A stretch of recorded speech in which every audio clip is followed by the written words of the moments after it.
Hey guys, welcome back to The Art of Craftsmanship. Today we're back in the shop, and today is kind of a dreary day, so we're ready to do something fun in the shop. And what I want to show you today is how I restore axe heads before I rehang them on handles. So I have some axes here. These are all axes that are finished, that have been restored and have been rehung on handles. And you'll remember some of them I have this is the handle from the axe charring, the handle charring video. I have the double bit here from the double bit restoration video. That was my Kelly True Temper Vulcan axe. And then I also have the bushcraft axe, which we did for the bushcraft video. That was the one that I modified down from a half hatchet. So we have a bunch of axes here. This is a Collins Legitimus Hudson Bay pattern. And this one, to the best of my knowledge, is a military axe. It has Collins Legitimus on one side, has USA or US on the other side. And this is the original handle, has some green paint on it. So again, when I got this, it was kind of under the impression that this was a military axe or a hatchet. And so today, the axe that we're going to restore is another Collins Legitimus. And this one also has USA stamped on the back of it. And it has some silver paint on the bottom of the eye. To the best of my knowledge, this is most likely another military axe, would have been painted all silver and also on a vehicle. If you have any information about that, if you know about military vehicles and military tools, you know, if they were painted silver, drop me a line in the comment. I'd love to know some more if there are anyone out there, any other experts out there who might know some more information about this. But to the best of my knowledge, this is most likely a military axe. So what I'm going to do today is I'm going to clean this all up. I'm going to take care of the pole, chamfer the edges a little bit and clean up the pole. And then I'll clean up the eye and then finish up with sharpening this. And I'll show you guys how I do each of those steps. So let's get started. I'm just going to first clean up and just lubricate the blade a little bit. This is just a rag with some WD-40 soaked into it. And then I'm going to go ahead and start off with wire wheeling. So this is pretty clean. It doesn't have a ton of rust on it, but I'm going to hit it all over with the wire wheel and clean off any surface rust that's built up on it before we go ahead and move on to the next step.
So I was able to get all of the surface rust off. This is really pretty. So just back to the steel, but it does have the patina of the age on it, which is really nice. That's the nice thing about the wire wheel. It doesn't really take away the patina, but it does take off the surface rust.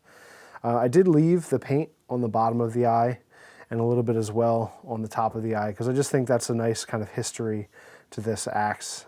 So I wanted to leave a little bit of that behind. I will come back and clean up these edges and all, but I wanted to leave some of that paint on there just to, again, kind of leave some of the history of where this axe came from and what it was used for before I had it. So my next step is to clean up all of the edges. So some of these edges have some mushrooming. So that's when the pole or the end of the axe was used to hammer on something hard. Sometimes you get this mushrooming, and that happens because these axe heads, especially older ones, are differentially tempered. So you have a hardened bit, so the cutting edge is hard and the rest of the axe is softer. And that's for the benefit of the axe. You don't want your axe eye to shatter because it's hard steel, so you have a softer steel and then a hardened edge. I'm going to take my grinder and I'm going to clean up any of those spots, and then I'm going to gently chamfer the edge all the way around, put a nice bevel, so that way you get a nice clean bevel all the way around the whole pole.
my next step is to reprofile this edge. So I have a chip out of the bottom of the edge here and a little bit of what's called toe jam, where the top of the bit is a little bit further back than the bottom. So for an axe, we want that to be opposite. We want the back of the bit to be a little bit further back than the top of your bit. So I'm going to reprofile this by taking this on the grinder and removing this front edge back to this chip.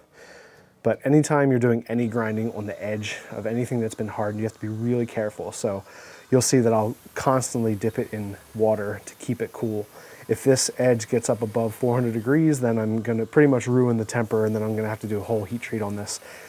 I don't want to have to do that. I don't want to do any hardening on this axe. This is just taking my time, keeping the edge really cool as I'm grinding it away, and then I'll show you how to regrind an actual bevel, a new bevel on this.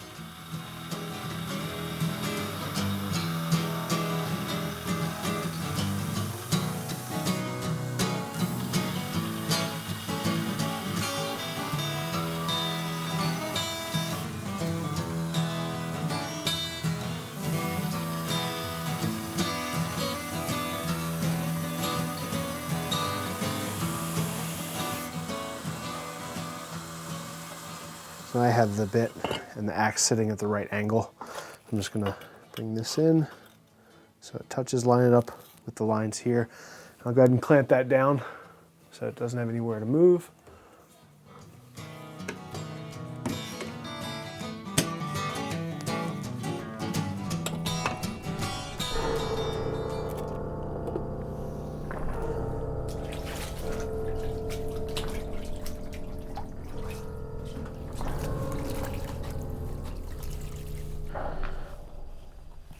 Oh, we had to take a pause in the project.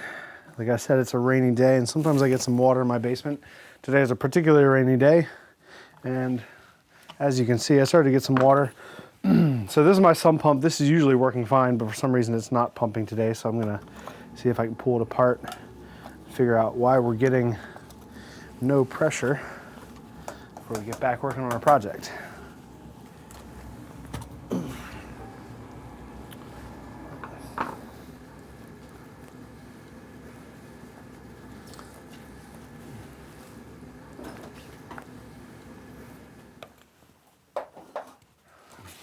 Pump is like coming in quicker than it can go out. All right, so yeah, the pump did stop working, so I gotta go get another one. See you guys tomorrow.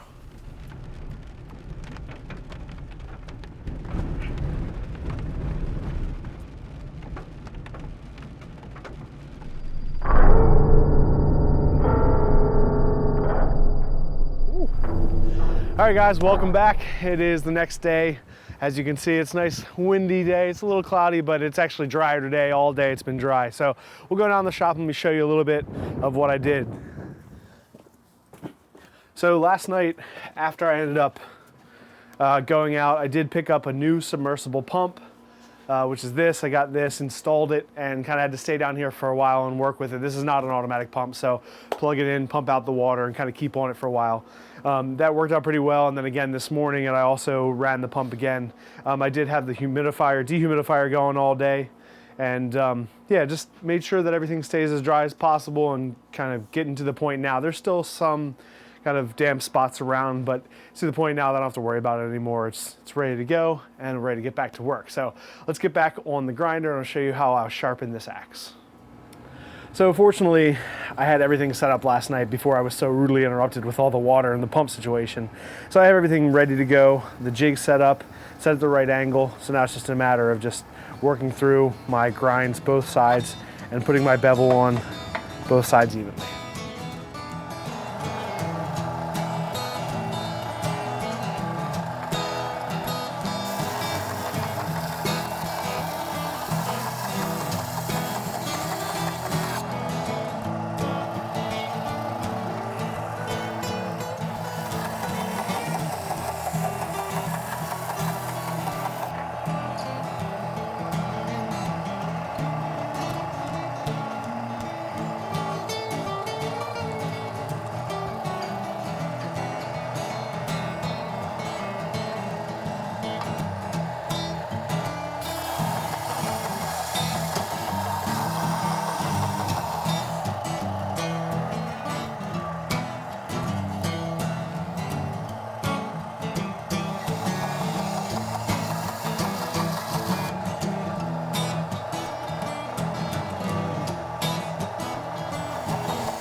Now that I have kind of a fairly good bevel ground on both sides, I'll just double check my angle.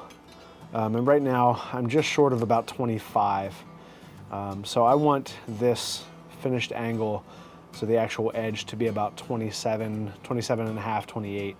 So this right now is probably at about 23. So I'm gonna go ahead and adjust my jig on my platen, and then we'll get it out a little bit and start bringing that edge down on both sides a little steeper.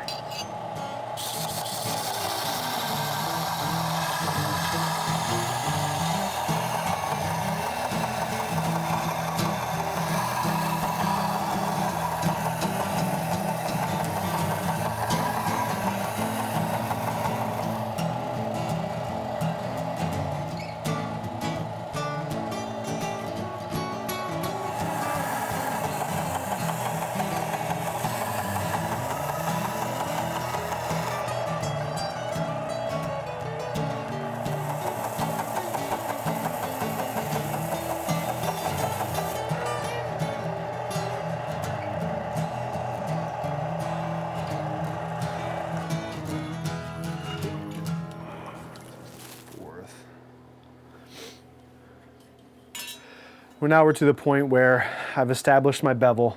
This goes pretty much down where I've got maybe a 64th or maybe even less than that, less. So I do still have a flat edge, but it's all the way down pretty much to the edge. Nice even 28-degree bevel all the way. So now I'm going to move over to my 1x30, and I'm gonna flip it over, and I'm gonna do a convex grind. So right now I have a bump along the back of this bevel. I don't want to bump on my axe, and this is what we call a speed bump. So I don't want to bump there. I want a nice smooth transition into the flat of the bit on both sides. So I'm going to grind that off with a real steep grind, and then I'm going to convex the entire thing so it's a smooth transition from flat into my actual edge.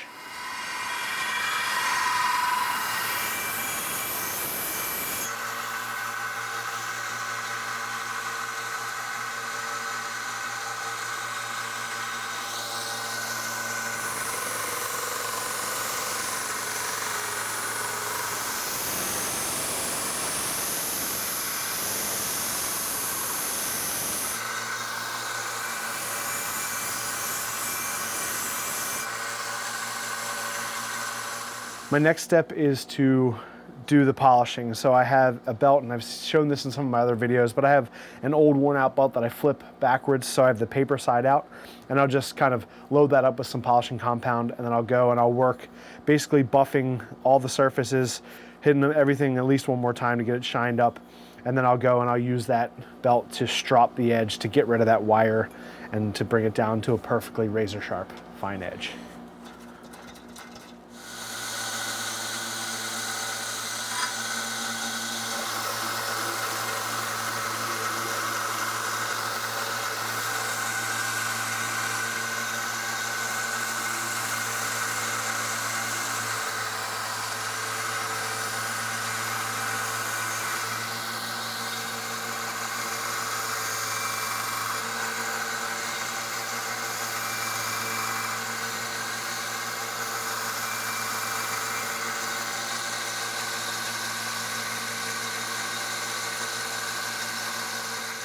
All right, guys, well, this just turned out really beautiful.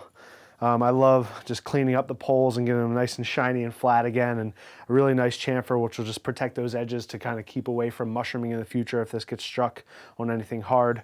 And then also just a really beautiful 28-degree convex grind on this. It just razor sharp, really nice, really clean, and just cleaned up that bit, got rid of the chip there, and just got it ready to use. So let's go ahead and we'll give it a test. I have a little sketchbook here, and I'll show you a nice paper cut.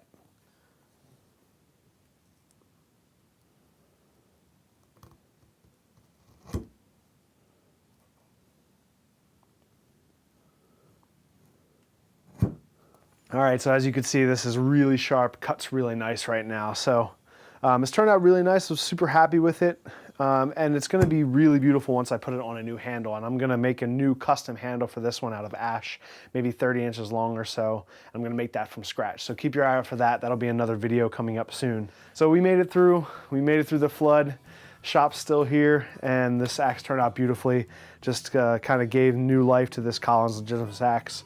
That was a USA, maybe a military axe, and just, it's gonna turn out really nice, and I'm gonna put a new axe handle on it. So thank you guys for watching. If you liked the video, make sure you give us a thumbs up and subscribe to see our other videos, and we'll see you guys on the next one.